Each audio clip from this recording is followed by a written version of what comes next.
नमस्कार दोस्तों। आज पौष शुक्ल पक्ष की पुत्रदा एकादशी है। पुत्रदा एकादशी एक साल में 2 बार आती है। पहली पुत्रदा एकादशी पौष पुत्रदा एकादशी कहलाती है, जो पौष मास के शुक्ल पक्ष में पड़ती है, और दूसरी पुत्रदा एकादशी श्रावण मास में पड़ती है। आइए शुरू करते हैं पुत्रदा एकादशी की कथा। द्वापर युग में एक बार महाराज युधिष्ठिर ने श्री कृष्ण से पूछा, हे केशव, कृपा करके यह बताइए कि पौष शुक्ल एकादशी का क्या नाम है, उसकी क्या विधि है और उस दिन किस देवता का पूजन किया जाता है। तब श्री कृष्ण भगवान बोले, हे धर्मराज, आपका प्रश्न बहुत ही उत्तम है। पौष मास के शुक्ल पक्ष की एकादशी का नाम पुत्रदा एकादशी है।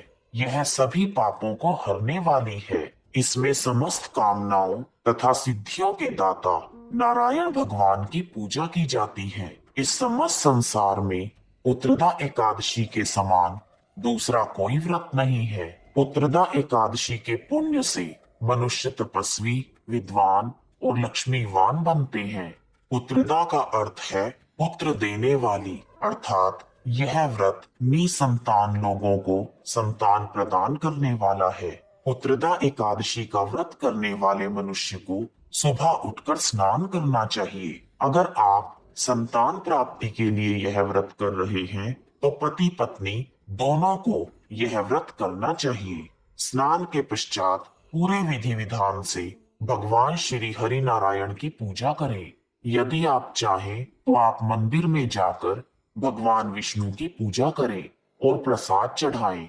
उसके बाद पूरे श्रद्धा भाव से पुत्रदा एकादशी की कथा सुने और फिर विष्णु जी की आरती करें। पुत्रदा एकादशी के व्रत में रात्रि जागरण का विशेष महत्व है।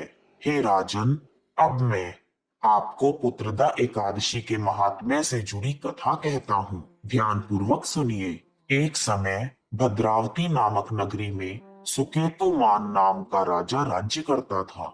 उसकी पत्नी का नाम शव्या था।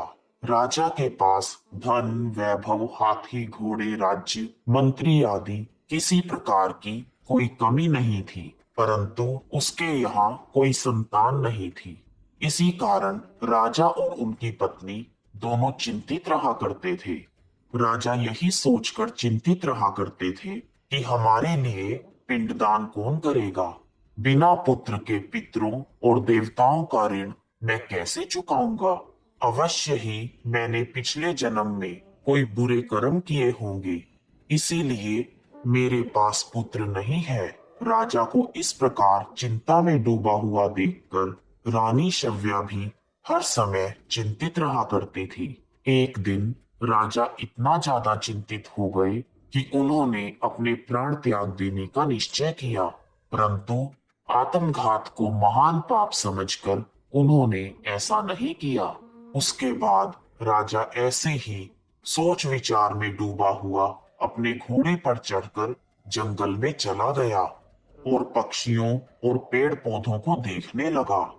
उसने देखा कि जंगल में मृग, सिंह, बंदर, सर्प आदि सभी भ्रमण कर रहे हैं। हाथी अपने बच्चे और हथिनी के बीच घूम रहा है। उस घने वन में राजा को गीदड़ और उल्लू की ध्वनि सुनाई दी। इन प्राकृतिक नजारों को देखकर राजा सोच में पड़ गया कि मैंने कई यज्ञ किए, ब्राह्मणों को भोजन कराया, फिर भी मुझे निसंतान होने का दुख प्राप्त हुआ। मैं क्या करूं? मेरा क्या दोष है? इसी प्रकार सोचते विचारते आधा दिन बीत गया। उसके बाद राजा को प्यास लगने लगी। वह प्यास के मारे अत्यंत दुखी हो गया और पानी की तलाश में इधर उधर भटकने लगा। थोड़ी दूरी पर राजा ने एक सरोवर देखा। उस सरोवर में कमल दल खिले हुए थे तथा मगरमच्छ विहार कर रहे थे। जैसे ही राजा ने नजर घुमाई तो उसने देखा कि सरोवर के एक ओर मुनियों के आश्रम बने हुए थे। उसी समय राजा के दाएं अंग फड़कने लगे। राजा ने इसे शुभ शकुन समझा और घोड़े से उतरकर ऋषि मुनियों के पास गया। जब वह ऋषि मुनियों के पास पहुंचा तो उसने उन्हें दंडवत प्रणाम किया और वहां बैठ गया। राजा को देखकर मुनियों ने कहा, हे राजन, हम आपसे अत्यंत प्रसन्न हैं। आपकी क्या इच्छा है? राजा ने पूछा, महाराज आप कौन हैं और यहाँ किस लिए आए हैं? कृपा करके मुझे बताइए। तब ऋषिवर कहने लगे, हे राजन, आज से 5 दिन बाद संतान देने वाली पुत्रदा एकादशी है। हम विश्वदेव हैं और इस सरोवर में स्नान करने के लिए यहाँ आए हैं। यह सुनकर राजा ने कहा, हे महाराज, मेरी भी कोई संतान नहीं है। यदि आप मुझ पर प्रसन्न हैं तो मुझे पुत्र का वरदान दीजिए। मुनि बोले, हे राजन, पौष शुक्ल पक्ष की एकादशी का नाम पुत्रदा एकादशी है। यह निसंतान को संतान प्रदान करती है। आप अवश्य ही पुत्रदा एकादशी का व्रत करें और भगवान की कृपा से आपके घर में पुत्र होगा। मुनि के वचनों को सुनकर राजा को संतोष हुआ और उसने महल में जाकर रानी शव्या को पूरी बात बताई।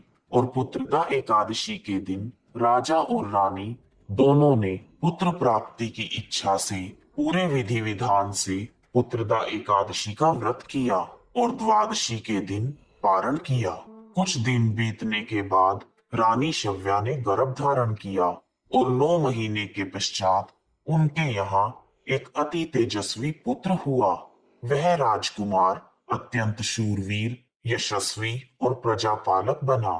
श्री कृष्ण भगवान बोले, हे कुंती नंदन, पुत्र प्राप्ति के लिए पुत्रदा एकादशी का व्रत सर्वोत्तम है। जो मनुष्य पुत्रदा एकादशी के महात्म्य को पढ़ते या सुनते हैं, वह सांसारिक सुखों को भोगकर अंत में स्वर्ग लोक को प्राप्त होते हैं। बोलो विष्णु भगवान की जय, बाके बिहारी लाल की जय।